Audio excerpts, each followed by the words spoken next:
suratul waqi'atu al-waqi'ah makkiyatun, diturunkan di Makkah.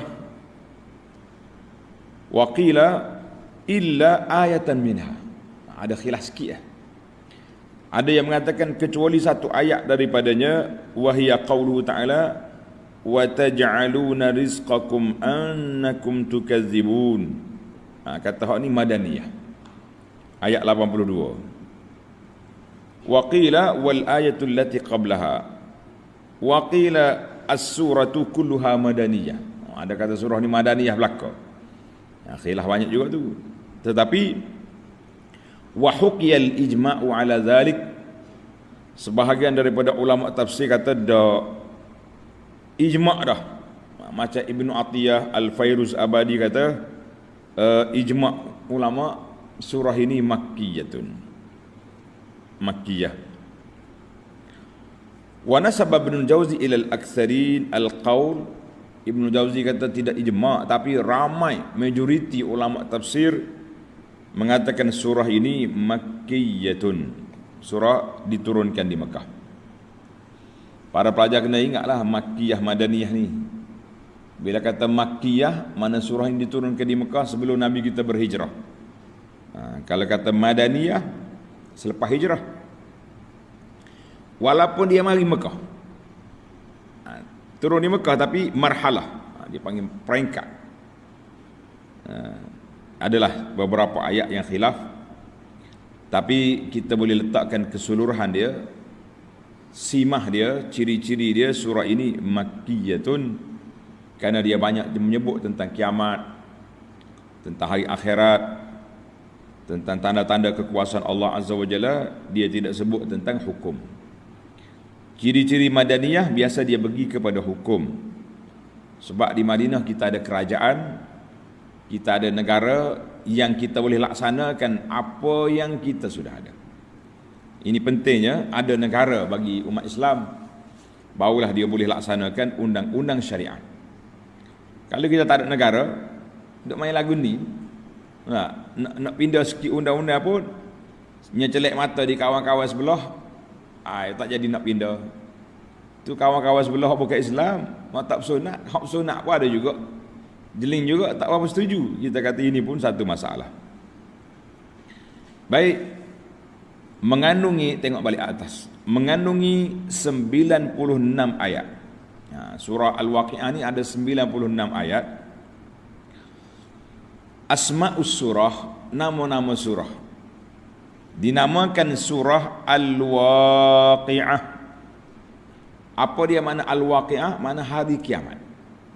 Sebab salah satu daripada nama kiamat itu Al-Waqi'ah. Waqi'ah ni kiamat. Ini yang sebetulnya kalau kita nak baca setiap hari surah Al-Waqi'ah ni, maknanya setiap hari kita pasang break. Bila ingatkan mati, bila ingatkan mati kita tak beranilah buat maksiat.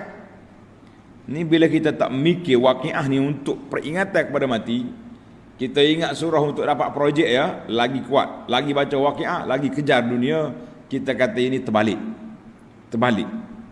Sepatutnya orang yang mentadabbur surah Al-Waqi'ah banyak, dialah menambahkan kezuhudan dalam hidup dia. Sebab surah ini bercakap tentang kiamat. Kita lagi kuat waqi'ah, lagi tinggi ketamakan pada dunia, kita kata tak, itu salah channel nak buat dia. Jadi dinamakan surah Al-Waqi'ah, hari kiamat, kerana pada awal surah ini Allah SWT menegaskan bahawa apabila berlaku hari kiamat itu, tiada sesiapa pun yang dapat mendustakan kejadiannya. Nak dusta apa lagi? Main yang berasak depan mata ni. Yang berani dusta ni belum tengok Sebelum tengok. Hari ni orang berani dusta. Dia kata kiamat tak ada, tak berlaku kiamat. Kalau mati jadi tanah. Alhamdulillah, bila kita yang beriman ni, kita yakin daripada sekarang, dan depan mata kita bila kita tengok esok pun kita sudah yakin. Yakin saja tak cukup. Yakin dan membuat persiapan. Itu yang paling penting sekali. Yakin, kita yakin. Awak yakin kiamat? Yakin. Macam apa nak solat tak apa haji juga tu? Dia panggil tak boleh yakin teori lah. Yakin amali, itu yang sepatutnya dalam hidup kita ni. Yakin amali. Yakin teori orang tak main. Dipanggil yakin teori tak boleh. Kerana di awal surah ini, surah Al-Waqiah ini, Allah SWT menegaskan bahawa apabila berlaku hari kiamat itu, tiada sesiapa pun yang dapat mendustakan kejadiannya. Bila berlaku kiamat, tak ada siapa boleh dusta. Dia kata tak jadi, tak berlaku, tak. Tidak ada harapan untuk kita nak mendustakan, sebab benda tu sudah ada depan mata. Kita pergi tengok sendiri satu benda, depan mata kita ada. Mau engkar lagi? Sebagaimana kata orang, tidak betulnya kepala siapa yang mengingkari adanya matahari di siang hari. Hari tak hujan macam ni lah, hari hujan macam ni tak ada matahari juga. Jadi orang yang mengingkari adanya matahari, sedangkan dia duduk di bawah terik matahari, kita kata nak kata apa orang tu? Paling comel bahasa, orang tak cerdik. Itu ialah. Kalau orang kapur ni mudah, orang tak empuk dia kata. Tak empuk ni maknanya tak boleh buat kira lah. Kira apa orang tak empuk. Baik. Intisari kandungan surah. Intisari kandungan surah dulu. Maaf. Sebelum tu, jadi nampak kata di Ibnu Ashur rahimahullahu taala, wa hakadha, demikianlah. Summiyat fil masahif wa kutubis sunnah. Maknanya nama Al-Waqiah itulah yang dinamakan dalam Quran-Quran yang ada di tangan kita ini, dan juga dinamakan dalam kitab-kitab hadis dengan surah Al-Waqiah. Fala yu'rafu laha ismun ghairu hadha, tidak dikenali nama lain. Maknanya nama lain tak ada. Surah Waqiah ni satu nama je, nama dia Al-Waqiah. Nama yang kedua, yang ketiga tidak ada. Macam kita dengar surah-surah lain kan, ada 2-3 nama. Tapi yang ni tak ada nama. Nama dia Al-Waqiah. Itu je nama dia. Intisari kandungan surah ini. Apa dia intisari dia? Bagi menolak anggapan kaum kafir musyrik yang meragukan hari akhirat. Ini puak kafir dia tak percaya. Mana ada dia kata kita sudah mati jadi tanah mau hidup balik. Tak ada. Satu lagi hujah dia kata tok nenek yang pergi mati dah tu tak balik-balik pun. Dia pening kepala. Orang cakap dia balik bukan sekarang, balik di akhirat esok. Yang pergi sekarang ni tak balik dah. Yang awak pergi nak minta sekarang itu kenapa? Ini masalah. Jadi kaum kafir musyrik yang meragukan hari akhirat, Allah Ta'ala membentangkan berbagai-bagai dalil yang membuktikan bahawa hari kiamat tetap berlaku. Banyak benda lah kita akan tengok nanti. Dalil dia panggil hissi, dalil ma'nawi. Biasanya dalil hissi ni Allah Ta'ala tunjuk pada kita kejadian-kejadian makhluk depan mata kita lah. Pokok bumi yang kering jadi bila turun hujan segar balik, kecuali hujan banjir anyuk cerita lain. Kita tak kira hak biasa-biasa. Maknanya bukti sudah cukup, dan mula berlakunya hari itu ialah semasa dunia ini dan segala isinya dihancurkan. Dunia kita ada ni acur lebu habis. Bangunan pencakar langit itu tak melangit dah, terbalik kuat habis, hancur. Nak kata apa? Dan digantikan dengan alam yang baru, nama dia alam akhirat. Sebab itulah kita sekarang ni duduk di atas dunia ni, dia panggil alam dunia. Apa makna alam dunia? Alam yang dekat dengan kita. Itu dia panggil dunia. Kita ni bila sebut dunia, nampak duit, nampak fulus. Dua dunia belakang tu, duk nampak projek dunia. Hak sebenarnya alam dunia ini maknanya alam yang kita dekatnya kita, yang kita duduk sekarang, nama dia alam dunia. Tujuan alam ini apa dia? Untuk membuat persiapan ke akhirat. Kata di ulama ahli fikir, hukama, ad-dunya mazra'atul akhirah. Dunia ni tempat kita bercucuk tanam. Nak pergi menuai di mana? Di akhirat. Maknanya kata-kata dia tu jelas kepada kita dunia ni tempat apa ni, cucuk tanam. Sebagaimana kata orang lain, dunia tempat meninggal, bukan tempat tinggal yang kekal. Kita nak meninggalkan apa?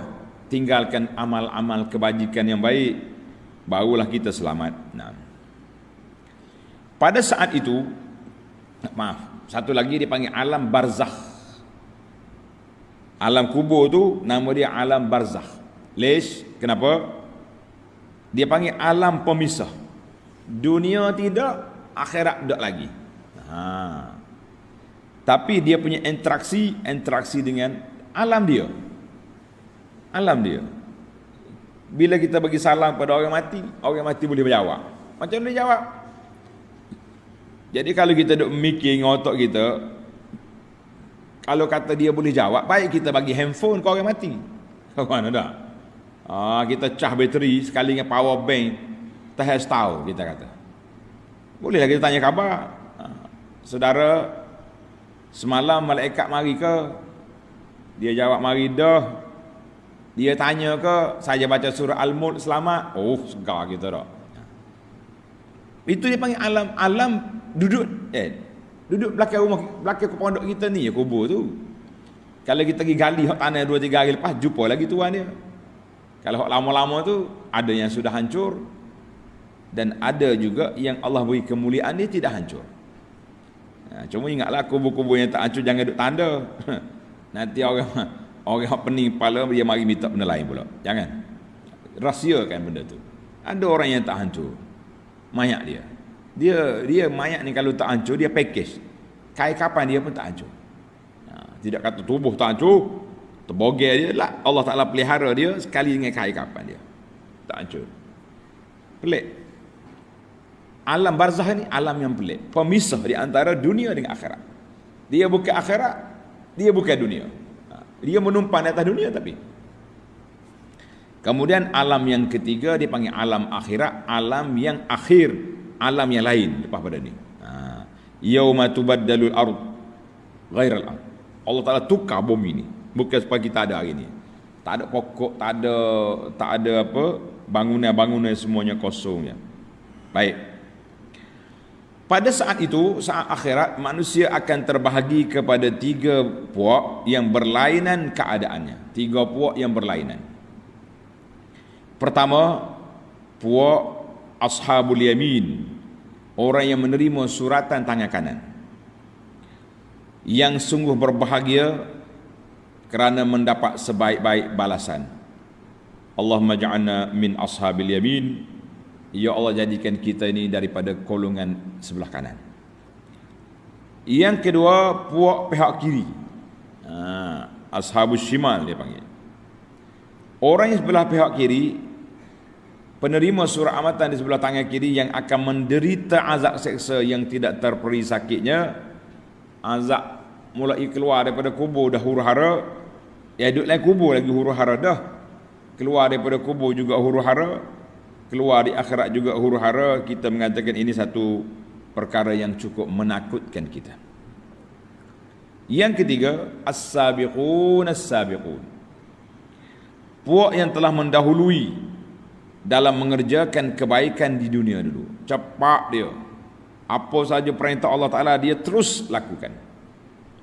Apa saja larangan Allah Ta'ala larang, terus dia tinggal. Dia tak mikir banyak.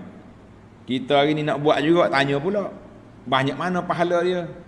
Sebab itulah orang mereka dia panggil skamer agama ni, duk mereka pahala sendiri. Siapa dia baca hak ni dapat sekian. Tak ada pun dalam hadis, dalam sunnah tak ada. Tapi berani dia orang reka-reka, itu dia panggil skamer dalam agama. Bahaya skamer agama ni. Jangan kata skamer, dia bukan niat nak nipu. Kita kata hak tak niat menipu, alhamdulillah. Yang tak niat nak menipu, bila orang maklumkan bahawa benda ni tak betul, tarik balik lah. Ni tidak, orang panggil berkerah lengan, nak mempertahankan. Minta maaf je. Kita atas dunia ni, mana ada orang tak bersalah. Sebagaimana dikatakan likulli ibni adam khata'u. Setiap anak Adam tu ada kesalahan yang dia buat. Kalau kita tersalah cakap, salah kecek, salah kata, tarik balik. Orang terima tak terima, sekurang-kurangnya kita dah tarik balik. Payah juga manusia ni, dia panggil zaman terul ni. Dia tak mau terima, dia nak pukul orang ya. Kalau boleh jangan tarik balik kalau boleh. Maka puak yang mendahului as-sabiqun dalam mengerjakan kebaikan di dunia, dan kerana itu mereka akan mendahului mencapai balasan yang sebaik-baiknya di akhirat kelak. Mereka akan dapat kedudukan yang istimewa di sisi Allah Azza wa Jalla. Jadi ayat ini menafsirkan ayat surah Ar-Rahman semalam. Apa ni? Waliman khafa maqama rabbih jannatan wa min dunihima jannatan. Ini ayat yang kita akan tafsir, kaitan di antara surah ini dengan surah mana? Dengan surah Ar-Rahman. Kepada orang-orang kafir yang meragukan tentang kebenaran Al-Quranul Karim, Allah Subhanahu wa taala menegaskan bahawa yang dibacakan kepada mereka itu ialah Al-Quran yang mulia. Ni tak mau terima lagi dia. Lebih lagi ketika turun ayat Quran ini kepada Quraisy. Quraisy dia faham, tak payah cari kamus. Dia boleh faham ayat yang dibaca. Kecuali dia pening kepala bila sebut tentang akhirat, sebab dia tak percaya. Allah Ta'ala menegaskan bahawa yang dibacakan pada mereka itu ialah Al-Quran yang mulia, yang sentiasa memberi ajaran dan pimpinan, yang tersimpan dan terpelihara dalam kitab yang sebaik-baiknya. Dia panggil Lauhil Mahfuz, yang tidak disentuh melainkan oleh makhluk-makhluk yang diakui bersih suci. Al-Quran itu diturunkan dari Allah Rabbul Alamin. Surah ini diakhiri dengan menegaskan bahawa segala keterangan yang disebutkan itu adalah kebenaran yang diyakini. Oleh itu, ucaplah tasbih dengan memuji nama Tuhanmu yang maha besar kekuasaannya. Baik para jemaah sekalian, itu dia panggil muqaddimah intisari dalam pimpinan. Sekarang ni kita pergi kepada muqaddimah al-muharrar yang ringkas. Pelik ya, muqaddimah dia pendek ya dalam surah Al-Waqiah ini. Dia kata mawdu'atus surah, maqasidus surah. Objektif surah ini apa dia? Min ahammi maqasidis surah, isu penting yang besar dalam surah ini, apa dia? Taqrirul ba'thi wal jaza', nak menetapkan kebangkitan semula dan balasan. Setiap orang akan menerima balasan di akhirat. Yang baik. Hal jazaa'ul ihsan illa al-ihsan. Orang yang tak baik, na'udzubillah, dia akan terima apa yang dia buat. Wat tadhkiru biyaumil qiyamah, Allah peringatkan kepada kita tentang huru-hara hari kiamat. Wa bayanu aqsamin nasi fih, Allah nyatakan pembahagian manusia ada 3 kategori yang akan berlaku di akhirat. Kita telah berdoa kepada Allah Ta'ala, kita nak jadikan kami daripada minas sabiqin wa ashabil yamin. Kita kena minta besar-besar, minta ashab sabiqun. Kalau tak dapat itu ashabil yamin. Baik. Mawdu'atis surah, susunan isu dalam surah ini yang bernombor. Mudah kita nak catat kan. Min ahammil mawdu'atil lati ishtamalat 'alaiha surah. Awalan, yang pertama, at-tadhkiru biyaumil qiyamah, memperingatkan hari kiamat, tentang huru-hara hari kiamat. Wal hadisu an ahwaliha, Allah Ta'ala cerita tentang huru-hara dia. Wa bayanu asnafin nasi fi hadzal yaum, dan Allah nyatakan kategori manusia pada hari ini. Wa ma'ali kulli sinfin, dan ke mana hala tuju setiap kumpulan.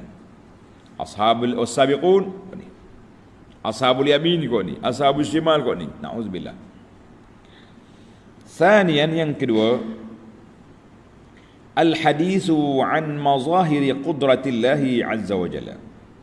Allah Ta'ala juga cerita kepada kita tentang beberapa ciri-ciri yang menunjukkan kepada kekuasaan Allah Azza wa Jalla, wasa'ati rahmatihi, luahnya rahmat Allah, wa azimi fadlihi, agungnya limpah kurnia Allah azza wa jalla kepada hamba-hambanya.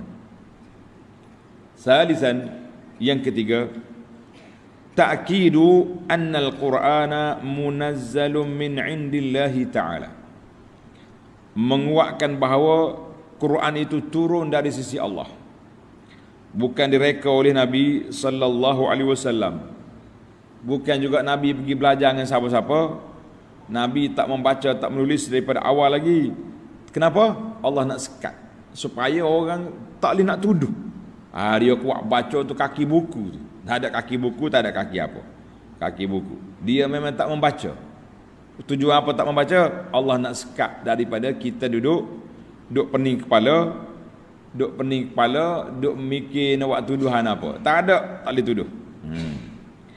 Wa annahu ni'matun an'ama Allahu biha alaihim, dan Quran itu adalah merupakan nikmat yang Allah Taala anugerahkan kepada hamba-hamba Dia melalui Nabi sallallahu alaihi wasallam.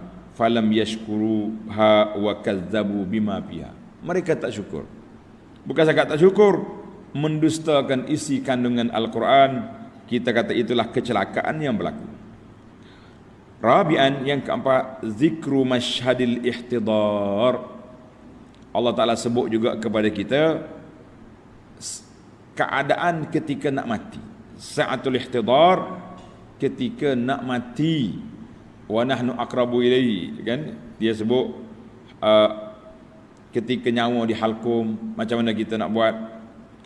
Wa halil mutawaffaina, dan keadaan orang-orang yang mati itu dan bahagian mereka. Ada orang mati dengan husnul khatimah, bahagialah dia. Ada orang mati dengan su'al khatimah, celakalah dia, na'udzubillah. Wa aqibati kulli qismin, dan juga akhir kesudahan bagi setiap kumpulan yang merasai melalui proses kematian yang tersebut itu. Baik para pelajar sekalian, itulah di antara 4 perkara yang telah disebut dalam kandungan surah ini.